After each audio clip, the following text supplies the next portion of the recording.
اور آگے سورۃ العنکبوت ہے. دونوں کا ربط لے لیجئے. سورۃ قصص جو ابھی ہم نے پوری کی، فرعون کی فوجی حکومت کے مقابلے میں بنی اسرائیل کی مظلومیت کا ذکر پڑا. یہ ساری کہانیاں ادھر سے تھی جو آج کے حالات پہ بھی فٹ ہو رہی تھی.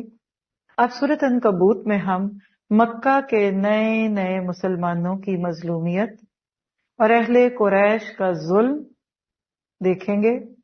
توحید کے بہت خوبصورت دلائل بھی ہیں اس میں، اور سورت کا اینڈ جو کہ اگلے پارے میں ہوگا وہاں مکڑی کے گھر سے مثال دی، کیونکہ عنکبوت کہتے ہیں مکڑی کے گھر کو، کہ غیر اللہ کے سہارے مکڑی کے جالے.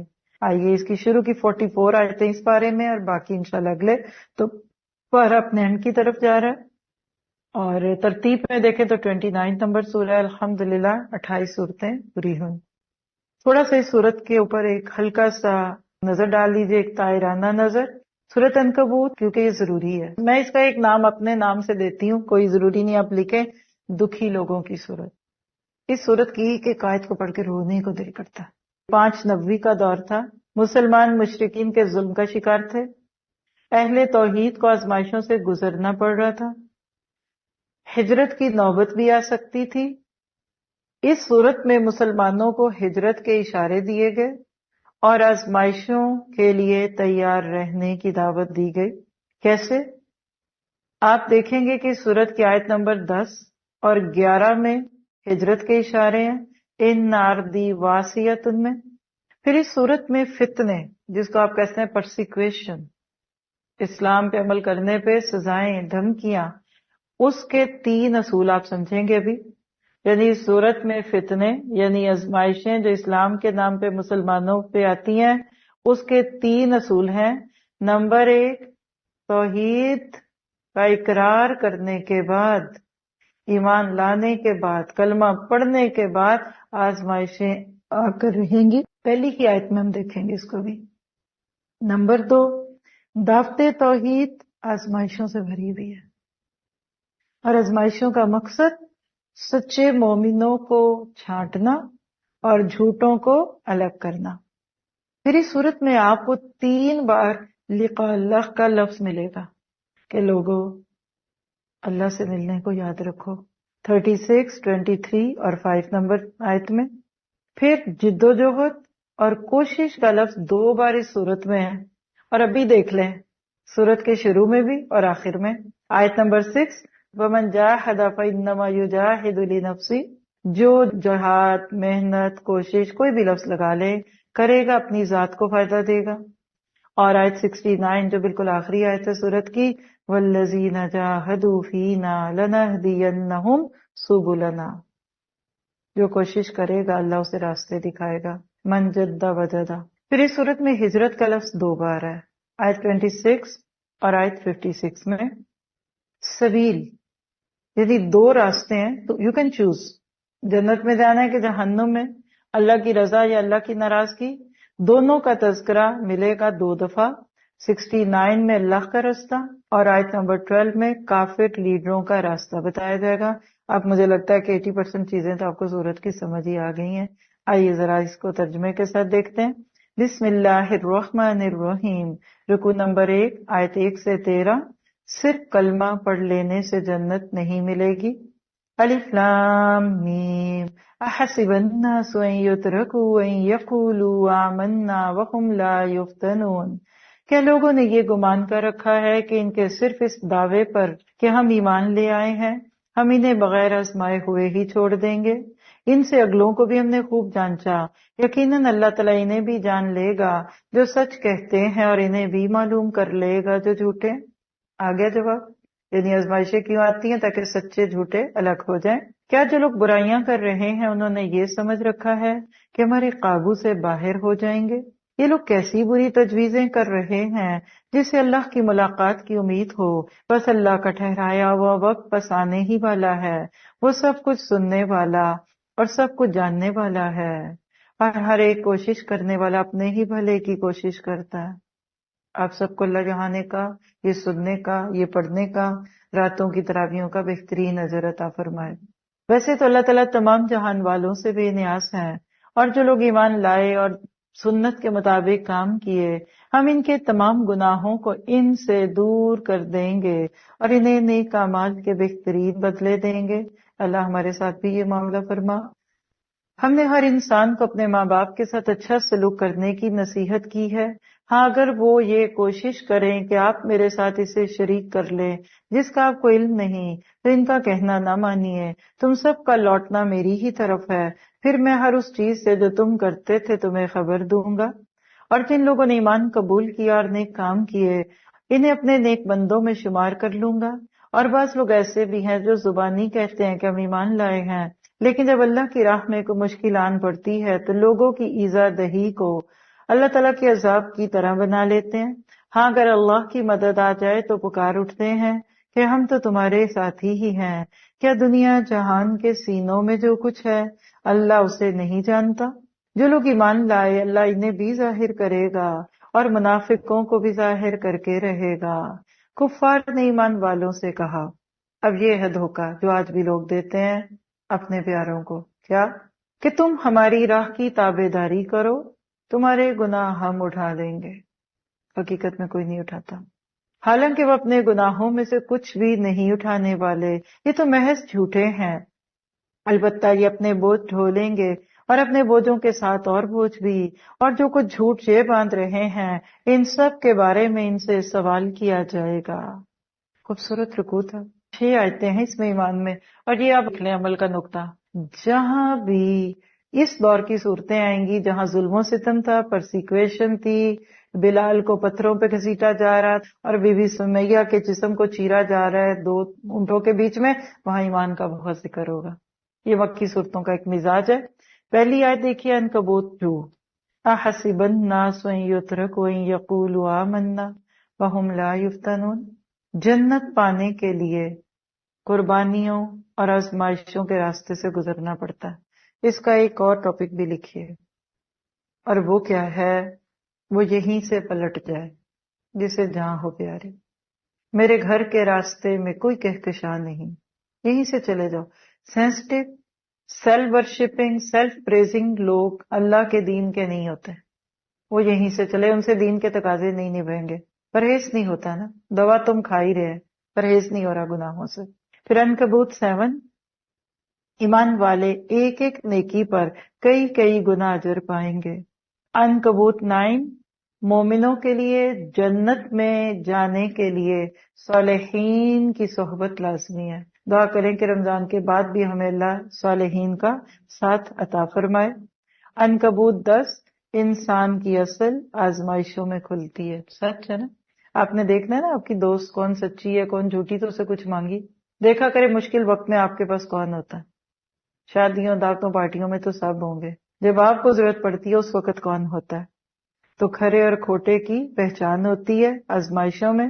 آیت 11 اور 12، ہر کسی کو اپنے اپنے گناہوں کا بوجھ اٹھانا پڑے گا، کوئی کسی دوسرے کا بوجھ نہیں اٹھائے گا۔ فیتھ ان ایکشن، راہ حق میں آنے والی آزمائشوں میں ثابت قدم رہنا ہے، آزمائشوں میں اپنی صلاحیتوں کو پہچان کر اور بھی نکھارنا ہے، اور صبر سے مصیبتوں میں ڈٹے رہنا ہے۔ والدین بھی اللہ کی نافرمانی کا حکم دیں تو ان کا کہنا نہیں ماننا، لیکن ان کے ساتھ با ادب رہنا ہے۔ ہر انسان اپنے عمل کا جواب دہ خود ہے، اس لیے اپنے اعمال کی فکر کرنی ہے۔ تو اس رکوع سے اب آگے سورت میں مختلف انبیاء کے دور کے استقامت والے لوگوں کی کہانیاں آ رہی ہیں۔ سب سے پہلی کہانی حضرت نوح کی استقامت، رکوع نمبر 2، 14 سے 22۔ وَلَقَدْ أَرْسَلْنَا نُوحًا إِلَىٰ قَوْمِهِ، اور ہم نے نوح علیہ السلام کو ان کی قوم کی طرف بھیجا، وہ ان میں 950 سال تک رہے، پھر تو انہیں طوفان نے دھر پکڑا اور وہ تھے بھی ظالم، پھر ہم نے انہیں اور کشتی والوں کو دی، اور اس واقعے کو ہم نے تمام جہان کے لیے عبرت کا نشان بنا دیا۔ اور ابراہیم علیہ السلام نے بھی اپنی قوم سے فرمایا کہ اللہ تعالیٰ کی عبادت کرو اور اس سے ڈرتے رہو، اگر تم میں دانائی ہے تو یہی تمہارے حق میں بہتر ہے، تم تو اللہ تعالیٰ کے سوا بتوں کی پوجا کر رہے ہو، یعنی پوجا پاٹ کر رہے ہو، اور جھوٹی باتیں دل سے گھڑ لیتے ہو۔ سنو، جن کی بھی تم اللہ کے سوا پوجا پاٹ کر رہے ہو وہ تمہاری روزی کے مالک نہیں، بس تمہیں چاہیے کہ تم اللہ ہی سے روزیاں طلب کرو اور اسی کی عبادت کرو اور اسی کی شکر گزاری کرو اور اسی کی طرف تم لوٹائے جاؤ گے۔ اور اگر تم جھٹلاؤ تو تم سے پہلے کی امتوں نے بھی جھٹلایا ہے، رسول کے ذمہ تو صرف صاف طور پر پہنچا دینا ہی ہے، یعنی ریئیکشن سے کام چھوڑ نہیں دینا۔ کیا انہوں نے نہیں دیکھا کہ مخلوق کی ابتدا کس طرح اللہ نے کی، پھر اللہ اسی کو دہرائے گا؟ یہ تو اللہ پر بہت ہی آسان ہے۔ کہہ دیجئے کہ زمین میں چل پھر کر تو دیکھو کس طرح اللہ نے ابتدا میں خلق کی پیدائش کی، یعنی ابتدان پیدائش کی، پھر اللہ تعالیٰ ہی دوسری نئی پیدائش کرے گا۔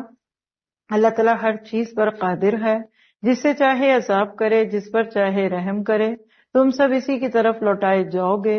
نہ تو تم زمین میں اللہ تعالیٰ کو عاجز کر سکتے ہو، نہ آسمان میں۔ اللہ تعالیٰ کے سوا تمہارا کوئی والی اور مددگار نہ ہے۔ کیا پتہ چلا؟ فیتھ ان ایکشن، آزمائش میں اللہ کی خیر کو پہچاننا ہے، یعنی شر میں خیر ہے، بلیسنگ ان ڈسگائز۔ سنت ابراہیمی پر عمل کرتے ہوئے آزمائشوں میں اللہ تعالیٰ کی مکمل اطاعت کرنی ہے۔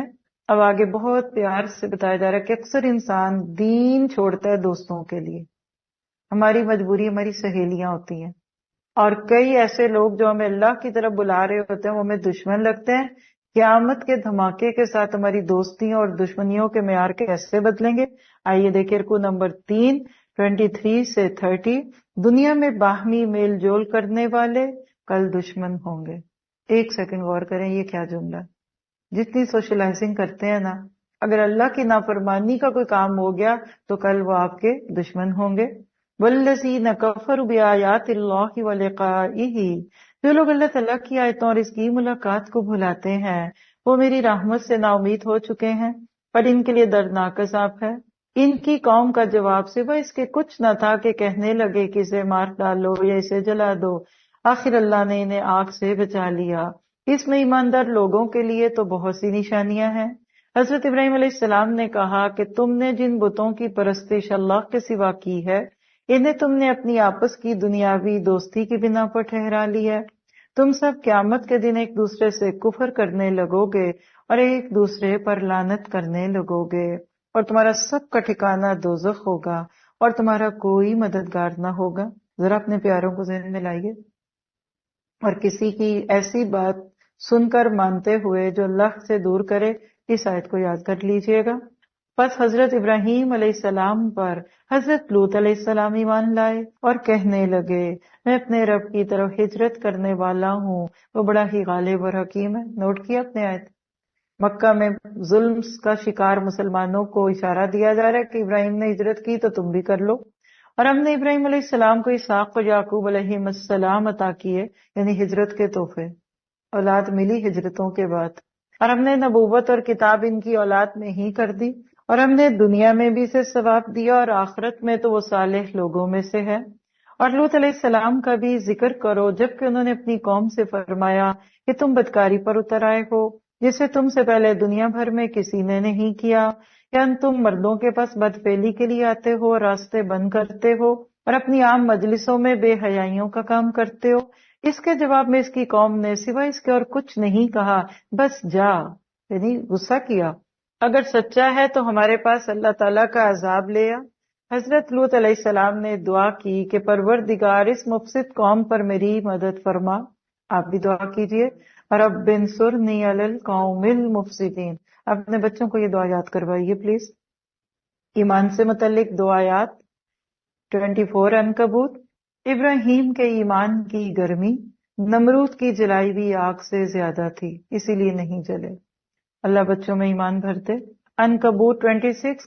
حضرت لوط اپنی نبوت سے پہلے ابراہیم علیہ السلام پر ایمان لے آئے۔ عمل کا نقطہ، اگر دین کا کام کرنا ہے تو تنہائیوں کو بھی پاک کرنا ہوگا ورنہ رسوائیاں ملیں گی۔ فیتھ ان ایکشن، اللہ کی خاطر لوگوں سے محبت کرنی ہے، جتنا ممکن ہو اللہ کے دین کا پیغام لوگوں تک پہنچانا ہے، ایسے ماحول میں نہیں رہنا جہاں اللہ تعالیٰ کی نافرمانی ہو۔ بولیے انشاءاللہ۔ اب آخری آیتیں پارے کی 31 سے 44۔ مجرم قوموں کی عبرتناک سزائیں یا مثالیں۔ وَلَمَّا جَاءَتْ رُسُلُنَا ابراہیم بالبشرا، اور جب ہمارے بھیجے ہوئے فرشتے حضرت ابراہیم علیہ السلام کے پاس بشارت لے کر پہنچے، کہنے لگے اس بستی والوں کو ہم ہلاک کرنے والے ہیں، یقیناً یہاں کے رہنے والے گناہگار ہیں۔ حضرت ابراہیم علیہ السلام نے کہا اس میں تو لوط علیہ السلام ہیں۔ فرشتوں نے کہا یہاں جو ہیں ہم انہیں بخوبی جانتے ہیں، یعنی ان کے سر پہ نشہ سوار تھا بےہودگی کا۔ حضرت لوط کو اور ان کے خاندان کو اس کے سوا ان کی بیوی کے ہم بچائیں گے، البتہ وہ عورت پیچھے رہ جانے والوں میں سے ہے۔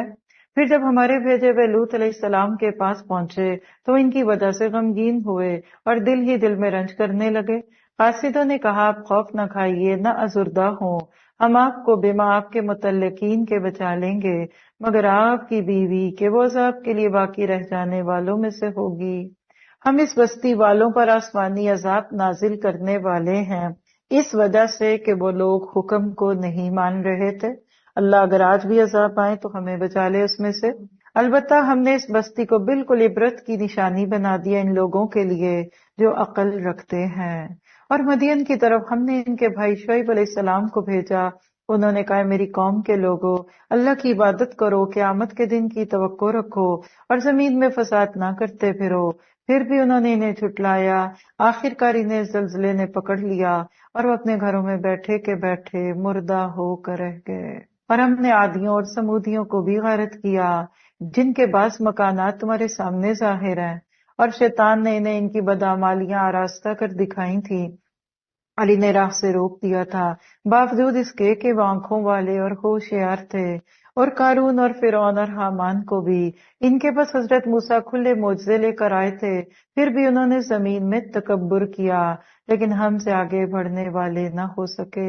پھر تو ہر ایک کو ہم اس کے گناہوں کے وبال میں گرفتار کر لیتے ہیں، یعنی ان کو گرفتار کر لیا۔ ان میں سے بعض پر ہم نے پتھروں کا مینہ برسایا اور ان میں سے بعض کو زوردار سخت آواز نے دبوچ لیا، اور ان میں سے بعض کو ہم نے زمین میں دھسا دیا اور ان میں سے بعض کو ہم نے ڈبو دیا۔ اللہ تعالیٰ ایسا نہیں کہ ان پر ظلم کرے، بلکہ یہی لوگ اپنی جانوں پر ظلم کرتے تھے۔